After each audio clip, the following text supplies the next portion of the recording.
జై శ్రీమన్నారాయణ. భగవద్ రామానుజుల వారి అష్టోత్తర శతనామావళిలో 41, 42, 43 నామముల యొక్క అర్థం క్లుప్తంగా తెలుసుకుందాం. 41వ నామం ఓం మాలాధరార్య సుజ్ఞాత ద్రావిడాంనాయ తత్వదియే నమః. మాలాధరులనే భాగవతోత్తముల నుండి ఆళ్వార్ల దివ్య ప్రబంధముల నుండి గూఢార్థములను తెలుసుకున్న శ్రీరామానుజుల వారికి నమస్కారములు. శ్రీరంగ దివ్యస్థాన పీఠాధిపతులైన శ్రీ యమునాచార్యుల వారి ప్రియ శిష్యులు మాలాధరులు అను పరమ భాగవతోత్తములు కలరు.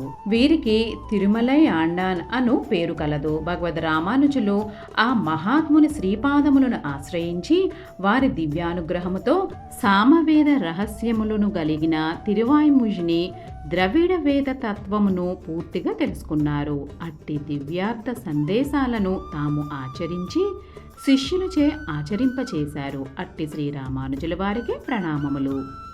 42వ నామం యొక్క అర్థం 74 శిష్యకోటి ప్రముఖులచే పూజింపబడు శ్రీరామానుజుల వారికి నమస్కారములు.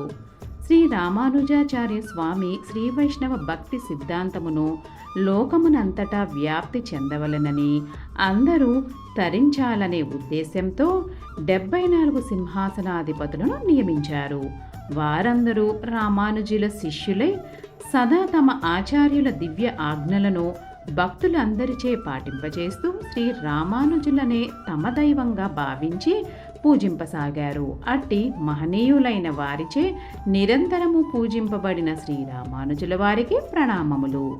43వ నామం యొక్క అర్థం మహాగురువులైన 5 ఆచార్యులను ఆశ్రయించిన శ్రీరామానుజుల వారికి నమస్కారములు. శ్రీమన్నారాయణుని దివ్య సంకల్పముతో శ్రీరామానుజుల వారికి 5 మహాచార్యులు లభించారు. వారు శ్రీ మహాపూర్ణులు పెరియనంబి, శ్రీ గోష్ఠీపూర్ణులు తిరుక్కోటియూర్ నంబి, శ్రీశైల పూర్ణులు తిరుమల నంబి, శ్రీ మాలాధరులు తిరుమలై ఆండాన్, శ్రీ అరయర్ తిరుమల పెరుమాళ్ అరయర్ స్వామి. శ్రీమతే రామానుజాయ నమః.